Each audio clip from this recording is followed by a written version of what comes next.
The most dangerous part of the message he sends after days of silence is not the message. It is everything your mind makes the message mean before you've even answered it. 5 days, maybe 7. No call, no explanation, nothing. You told yourself you were done thinking about it. You went to work, made dinner, saw your family, kept moving. But somewhere underneath all of that, a small part of you was still waiting. Then your phone lights up. Hey, how have you been? And in less than 5 seconds, your entire body changes. Relief, anger, hope, confusion, maybe even excitement you don't want to admit. And immediately your mind starts building a story. He missed me. He finally realized. Maybe something happened. Maybe he wants to fix this. Or the opposite. Now he remembers I exist. And this is exactly where I want you to become very careful. Because contact is not the same thing as repair. A message is not an apology. A hey is not commitment. Someone returning to your phone does not automatically mean they are prepared to return differently to your life. And after 40, 50, 60 years of living, loving, forgiving, and perhaps giving people far more chances than they deserved, you cannot afford to keep confusing access with intention. Maybe he was genuinely overwhelmed. Maybe he needed space. Maybe he was unsure what he wanted. Maybe he assumed the connection was casual. Maybe he is emotionally avoidant. Maybe he simply reached out because he missed you. Or yes, maybe he wanted to see whether the door was still open. You don't know yet. And that's the point. You do not need to decide what his message means before his behavior gives you enough evidence. The woman you are becoming doesn't receive one text and immediately rewrite the previous week. She lets both facts exist. He contacted me, and he was silent for days. One does not erase the other. Today, I want to show you how to handle that moment without games, without chasing, without sending the angry paragraph you've rewritten 6 times, and without pretending you don't care when you clearly do. We're going to talk about what happens inside you when he suddenly reappears. Why both excitement and resentment can put him back at the center of your emotional world. Why a pause can be powerful when it is used to regulate yourself rather than manipulate him. What you can actually say when you decide to answer. And most importantly, how to determine whether his return represents genuine effort or simply another repetition of the same pattern. Because through a Jungian lens, the real danger isn't only what he does. It's what an old emotional complex inside you may immediately make his behavior mean. A wound around abandonment can turn silence into catastrophe. A wound around rejection can turn one message into rescue. A history of having to earn love can make you grateful for contact that should have been ordinary. And before you know it, you're not responding to the man in front of you. You're responding to every man, every silence, and every old wound his message just activated. So when his name appears on your screen again, your first job is not figuring out how to make him afraid of losing you. Your first job is much more important.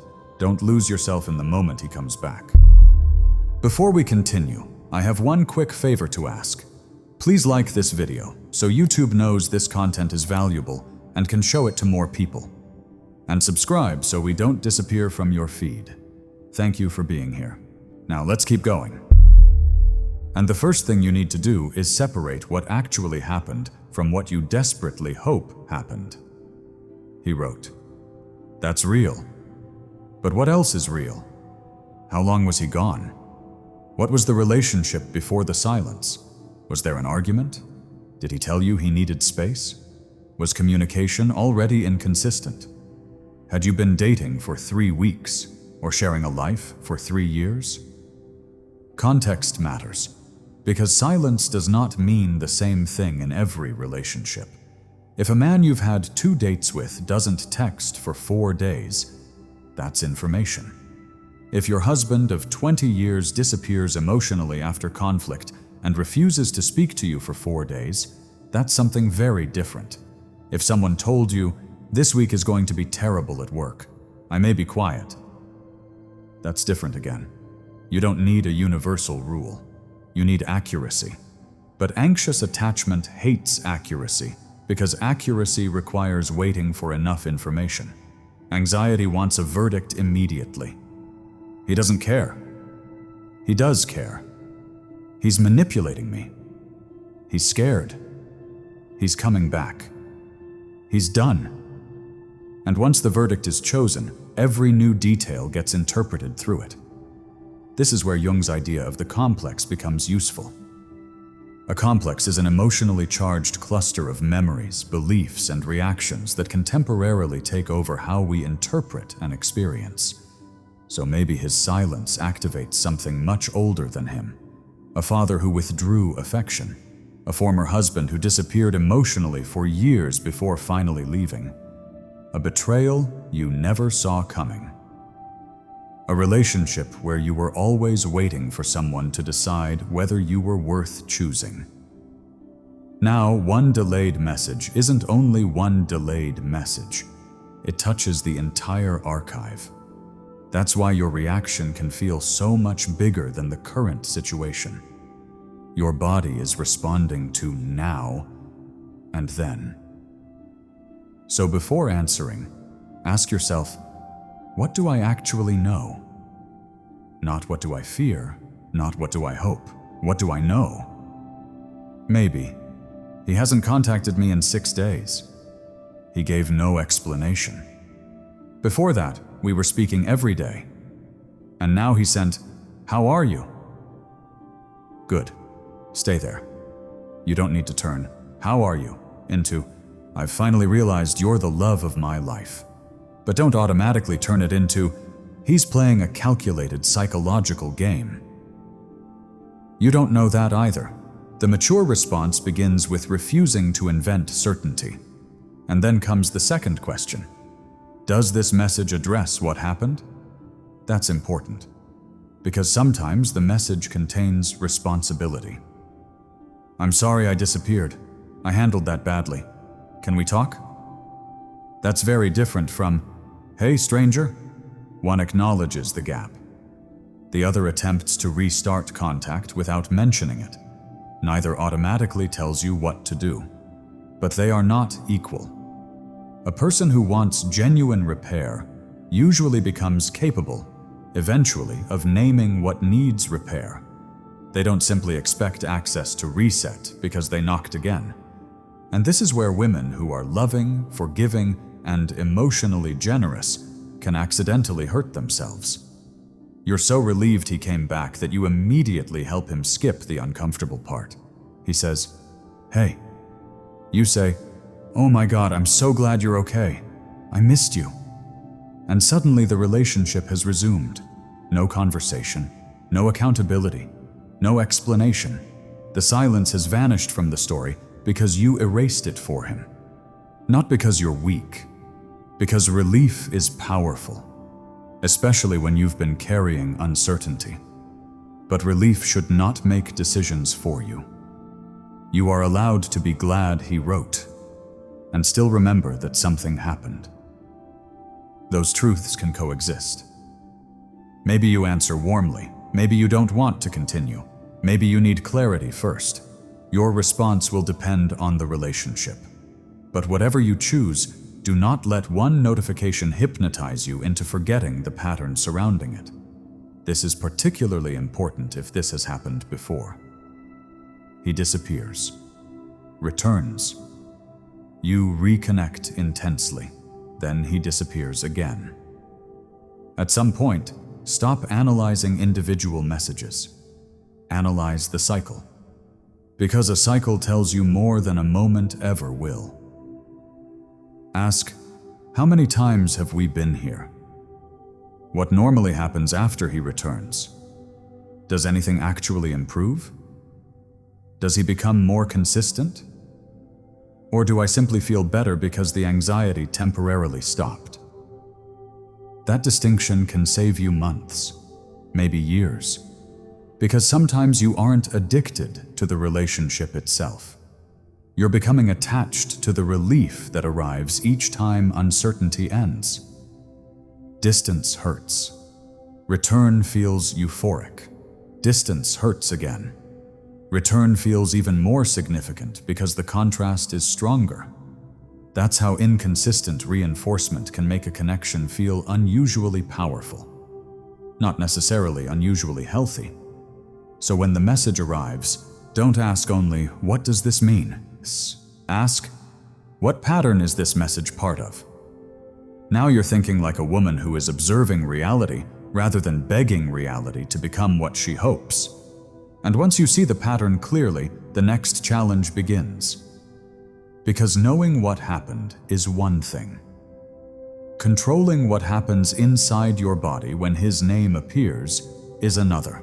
And this is where many women get pulled back into the old dynamic within minutes. Because there are two reactions that look completely different, but psychologically can come from the same place. The first is relief. You see his name, your body lights up. Before you've even thought about what you want, you're typing, "Hey, so good to hear from you. I was wondering what happened. I missed you." And maybe those feelings are completely true. There's nothing wrong with missing someone. But ask yourself, am I expressing something because I consciously want to say it? Or because I'm terrified the connection will disappear again if I don't immediately welcome him back? Those are not the same thing. The second reaction is anger. He writes, "Hey, how are you?" And you think, "Are you serious?" So you answer, "Wow, you finally remembered I exist." Or, "Thought you died." Or, "Nice of you to show up." That may feel stronger, but sometimes resentment is just anxiety wearing armor. The hidden message is still, "Your silence affected me deeply." Again, that doesn't mean you should hide the fact that it affected you. Quite the opposite. If his behavior hurt you, you may need to address it. But sarcasm usually doesn't address anything. It releases pressure for 5 seconds. Then the real conversation is still waiting. And here's the mistake I don't want you making. Do not confuse emotional suppression with self-control. Self-control is not, "I will pretend his silence meant nothing." Maybe it meant a lot. Self-control is, "I will choose how to communicate what it meant, instead of letting the first surge of emotion speak for me." That's different. Imagine you're 51. You recently started dating again after a long marriage. You like this man more than you expected. Things were going beautifully. Then he goes silent for almost a week. You've spent days questioning yourself. Suddenly, "Hey, hope you're having a good week." Of course, something moves inside you. You're human. The goal isn't to become a woman whose heart doesn't react. The goal is to become a woman whose heart can react without immediately controlling her hands. You can feel relief and wait. Feel anger and wait. Feel hope and wait. Not 3 days because you're trying to punish him.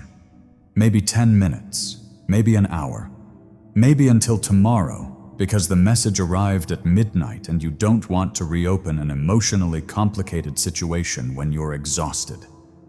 The amount of time isn't the point. The quality of your state is. Ask, if I answer right now, which version of me is answering? The frightened one? The angry one? The lonely one? Or the woman who knows what she actually wants from this interaction?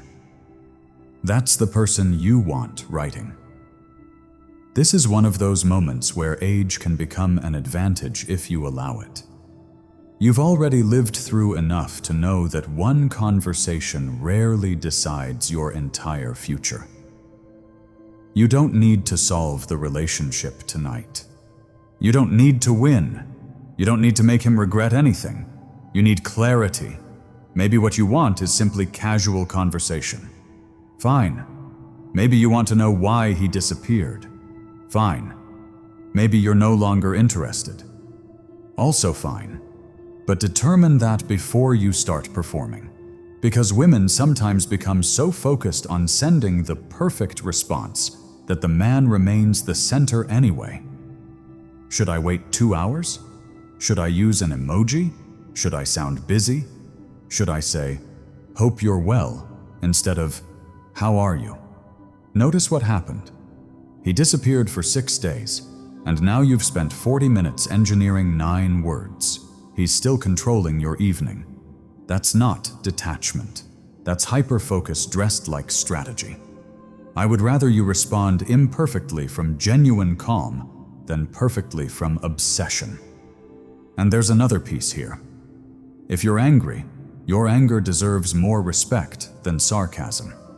Maybe you don't want to act like nothing happened. Then don't. You can say, "Good to hear from you. I was surprised by the silence, though." That's not dramatic. Or, "I'm doing well. I wasn't sure what happened since we hadn't spoken in several days." Now reality is in the room. He gets to respond to it. Maybe there's a reasonable explanation. Maybe there isn't. Maybe he becomes defensive. Maybe he apologizes. Excellent. Now you have information. Your goal isn't to corner him. It's to stop doing all the emotional interpretation alone. Let him explain himself. And then listen not only to the explanation, but to the quality of responsibility inside it. Does he say, "Sorry, I should have communicated"? Or, "God, why are you making this into a big deal?" Those responses reveal far more than the original silence. Because people sometimes make mistakes. What matters enormously is what happens when the mistake becomes visible. So don't answer to prove you're unaffected. And don't answer to prove how badly he hurt you. Answer in a way that keeps you available to the truth. And usually that means creating one small space between stimulus and response. A pause. But not the kind the internet often teaches women to use. And this distinction matters more than almost anything else in this video. There is healthy pausing, and there is strategic withholding. They can look identical from the outside. Inside, they are completely different. Strategic withholding says, "He made me wait 5 days, so I'll make him wait 8 hours." You're still orbiting him. Your timing is being determined by his behavior. You're simply mirroring it. Healthy pausing says, "His message activated me, and I want to return to myself before I decide what I want to do." That's emotional regulation. Maybe you read the message while grocery shopping. Finish shopping.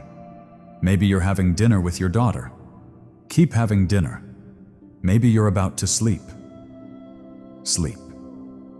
Not because you're trying to create mystery, because your life was already happening before the notification appeared. That's the real shift.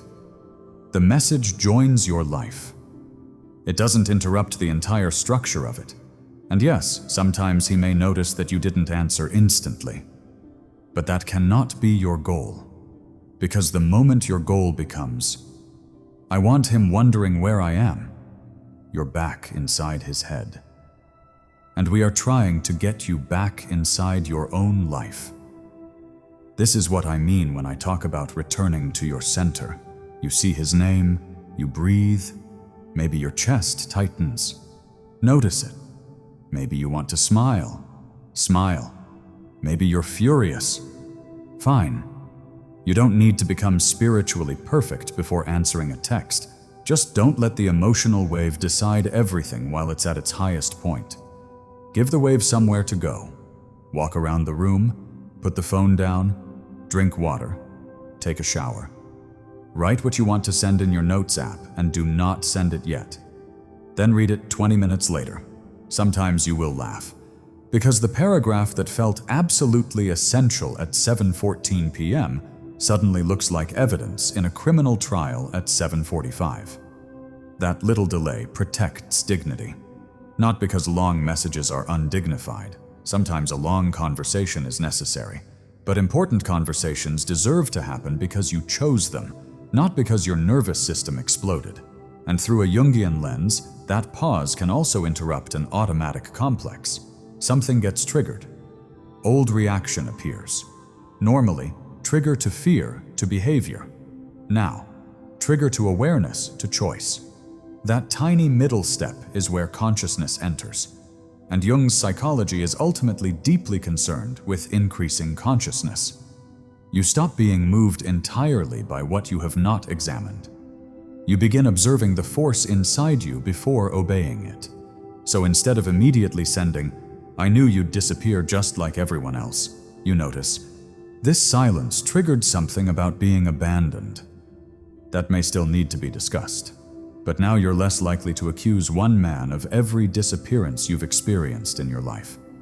And instead of immediately sending, "I missed you so much," because you're afraid he'll disappear again, you can ask, "Do I want to say that because it's true and appropriate, or because I think affection will keep him here?" Again, choice. That is the power of the pause, not making him anxious, making you conscious. And there's something liberating about realizing that you don't owe every incoming message immediate access to your emotional state. You're allowed to think. You're allowed to decide. You're allowed to finish your day. That isn't a game.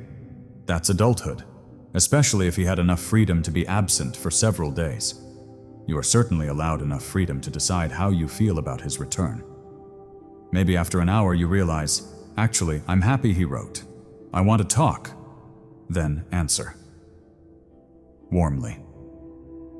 Maybe you realize, "I don't want to reopen this." Then you don't have to.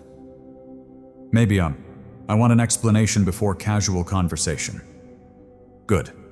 Now you know. The pause served its purpose.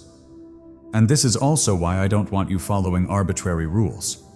Wait exactly 4 hours. Never answer at night. Make him send a second message. No. Those rules turn relationships into chess. You are not trying to beat a man. You are trying to see whether there is a relationship worth participating in. Respond when you are regulated enough to respond intentionally. Sometimes that's 5 minutes later, sometimes tomorrow. And if a healthy man becomes enraged because you didn't answer his casual message within 15 minutes after he himself disappeared for 5 days, you've learned something valuable. There is another misconception I want to remove. Mystery is not created by hiding information.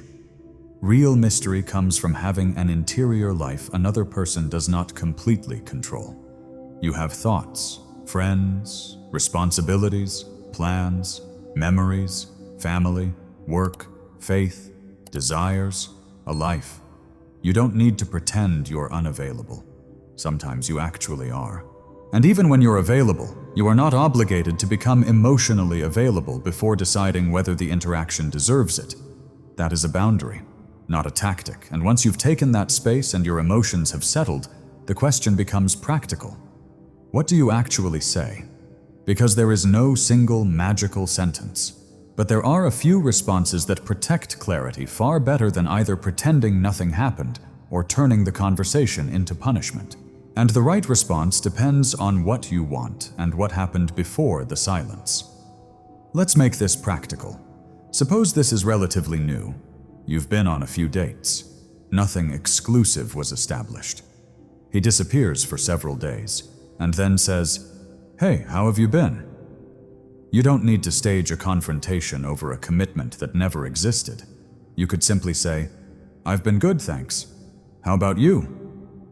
Simple, warm, no overinvestment. Then watch. Does he actually create conversation? Does he make a plan? Does he show initiative? Or did he simply want to know that access was still available? You don't need to interrogate the first message. Let the next behavior answer. Now suppose you had been communicating consistently every day. The connection clearly had emotional momentum. Then he disappears without explanation for nearly a week. You may want to acknowledge it. You can say, "I'm doing well. I was a little surprised not to hear from you for several days, though. Everything okay?"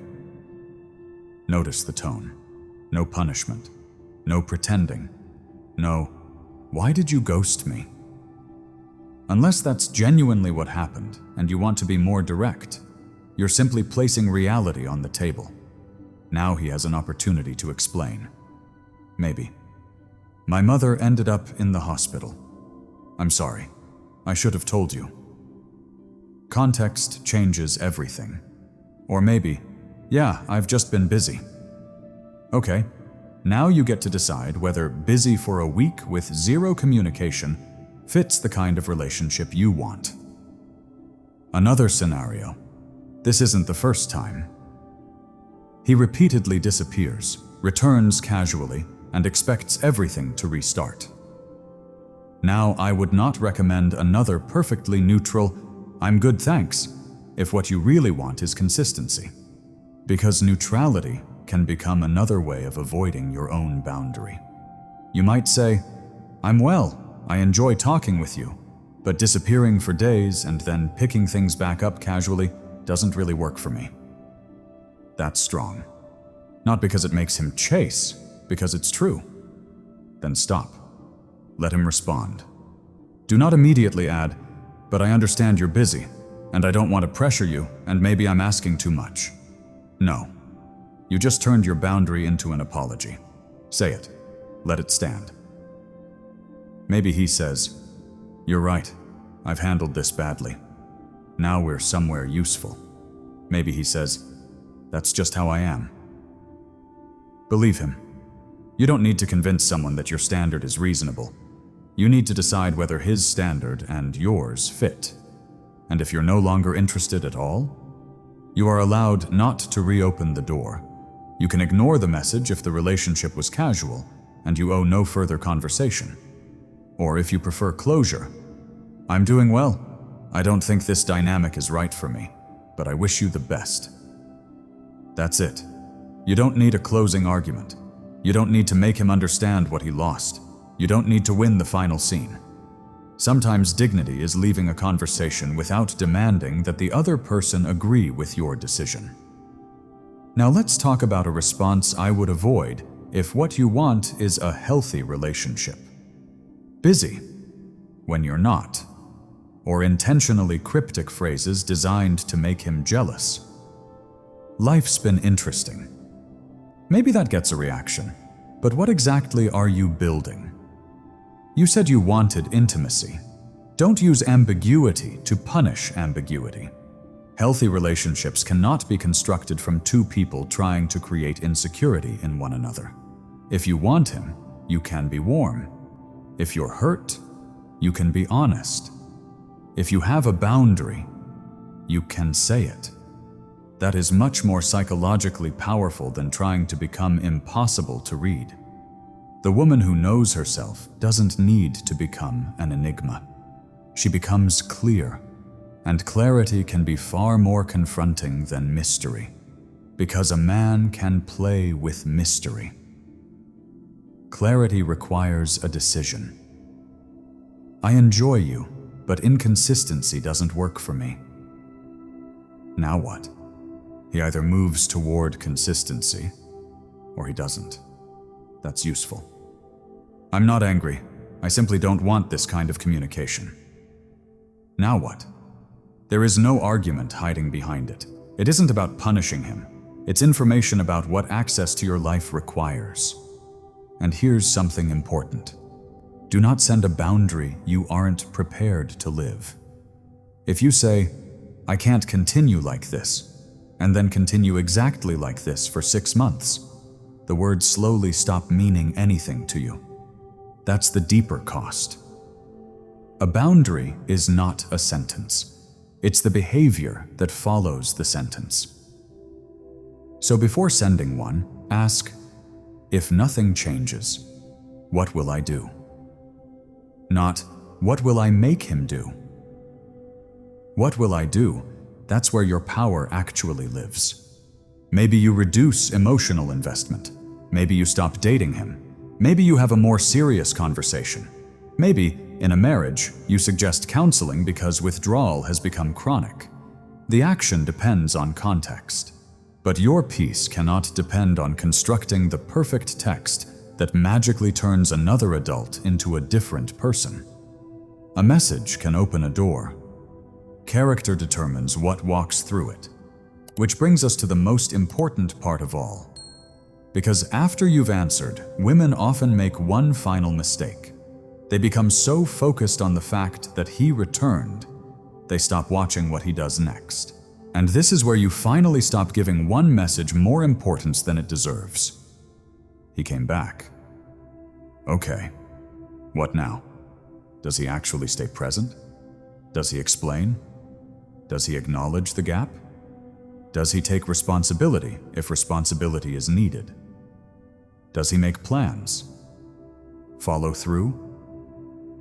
Become more consistent?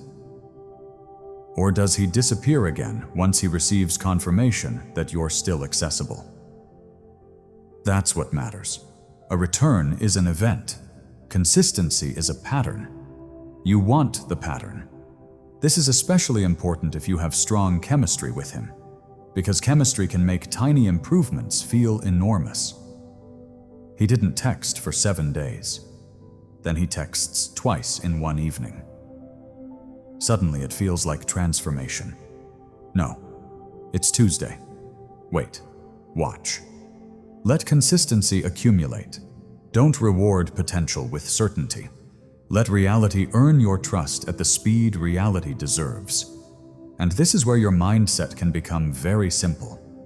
Instead of asking, how do I respond so he wants me more? Ask, what does his behavior after my response tell me about his capacity for the relationship I want? Now you aren't auditioning. You're observing. That's a completely different emotional position. Maybe he says, I'm sorry, I pulled away because I got overwhelmed. I know disappearing wasn't fair. Good start. Then what? Does he communicate better the next time he's overwhelmed? That's growth. Or does he offer the same beautiful apology every 3 weeks? Then the apology has become part of the cycle. Words matter. Repeated behavior matters more. Maybe he doesn't apologize because he genuinely didn't realize you viewed the connection as established enough to require daily contact. Fine. Talk. Clarify expectations. Not every mismatch is emotional abuse. Sometimes 2 adults simply entered a relationship carrying different assumptions. You expected, if we're interested, we communicate daily. He expected, we can go several days without talking and everything is fine. Neither expectation was spoken. Now it is. Can the 2 of you create something that works for both? That's mature relationship work. But if you repeatedly communicate what matters to you and he repeatedly ignores it, then you no longer have an information problem. You have a compatibility or willingness problem. Don't keep turning clear patterns into unsolved mysteries, because mysteries give you permission to stay hopeful. Sometimes the answer is already visible. And if that answer hurts, be gentle with yourself. You may still want him. That's allowed. One of the most painful realities of adult love is that desire and suitability do not always arrive in the same person. You can have extraordinary chemistry with someone who cannot meet you. You can understand why he withdraws, and still decide that living inside his withdrawal is unhealthy for you. You can know his childhood, his fears, his avoidant tendencies, his divorce, his trauma, his stress, and still say, "I understand you, and this does not work for me." Understanding somebody does not obligate you to become the place where all of their unhealed patterns are allowed to land without consequence. That sentence is important for women who have spent a lifetime being compassionate. Your empathy is beautiful, but empathy without boundaries can become self-abandonment. So after the message, watch what happens. Not obsessively. You don't need a spreadsheet. Just stay awake. Does the relationship feel more mutual? Do you feel clearer? Or do you immediately return to scanning your phone? Do you feel respected? Or simply relieved? Relief is not the same as safety. Read that carefully. Relief is not the same as safety. Relief is what you feel when pain temporarily stops.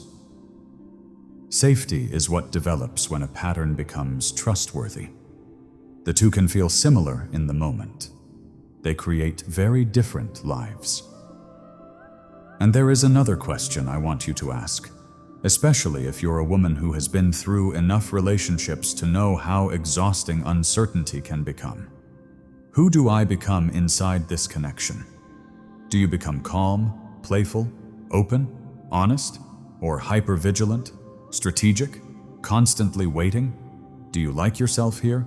Because sometimes the most important information about a relationship isn't simply who he is, it's who you repeatedly have to become to remain connected to him. If you need to suppress your needs, pretend not to care, calculate every message, act unavailable, swallow confusion, and continuously prove that you're low maintenance, you may be trying to preserve a connection at the cost of your natural self. That's too expensive. A mature relationship should give you increasing permission to stop performing. Not perfect security. No human being can offer that. But enough consistency that you don't need to turn communication into psychological warfare. That's the love you're looking for, not the man whose silence you finally learned how to beat. The man with whom you don't have to spend your life beating silence at all. Conclusion. So the next time his name appears after days of silence, remember this. Do not let one message erase what happened before it. Read the message, then read the pattern. Maybe he has a reasonable explanation. Maybe he missed you. Maybe he's trying to reconnect sincerely. Maybe he's uncertain. Maybe he's simply checking whether access is still available. You do not need to know within 30 seconds. Let behavior answer. And don't punish yourself for reacting emotionally. If your heart jumps, it jumps. If you're angry, you're angry. If part of you is relieved, of course it is. You cared. There is no shame in that. Your growth is not measured by whether you feel something. It's measured by whether every feeling immediately becomes an instruction. You can feel the urge to answer and pause. Feel the urge to punish and pause. Feel hope and still remain observant. That's strength, not pretending the message didn't matter. Allowing it to matter without making it mean everything. And when you answer, don't write for his ego. Don't write to make him anxious. Don't write to prove that another man has your attention. Don't write the perfect sentence hoping he'll suddenly recognize your worth. Write from clarity. Maybe, "Good to hear from you. How have you been?" Maybe, "I'm doing well. I was surprised by the silence though. Everything okay?" Maybe, "I enjoy talking with you, but disappearing for days and restarting casually doesn't work well for me." Or maybe the most honest answer is no answer at all because you've already had this conversation too many times. The right response isn't determined by a formula. It's determined by what is true. And once you've responded, stop trying to control what happens next. This is where many women lose their peace again. You send the calm message, then immediately, "Did he read it? Why hasn't he answered? Was I too cold? Should I send something else?" No. You already returned to yourself. Stay there. Let him carry his side of the interaction. Let him think. Let him respond. Let him show you something. You don't need to do both parts. And if he never answers, that is an answer. If he becomes defensive because you calmly mention the silence, information. If he apologizes and changes the behavior, information. If he apologizes and repeats it 2 weeks later, more information. You are not collecting evidence to prosecute him.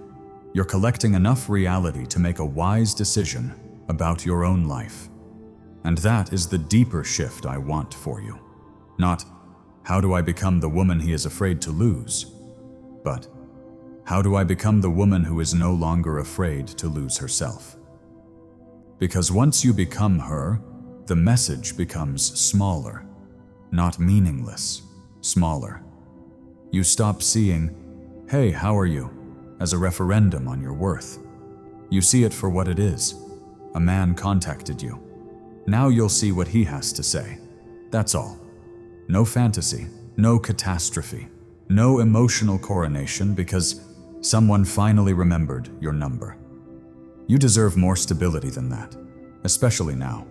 You've lived too much life to keep handing your nervous system to somebody every time their name appears on a screen.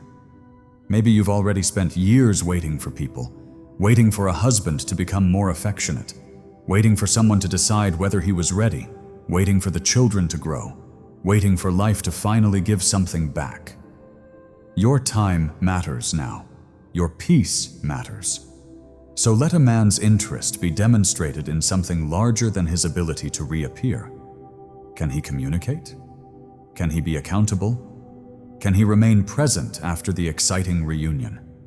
Can he tolerate your standards without turning them into accusations?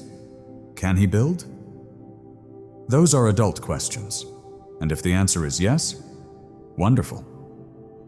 Maybe the silence becomes one imperfect moment inside a relationship that grows. People make mistakes. People get scared. People withdraw. People learn.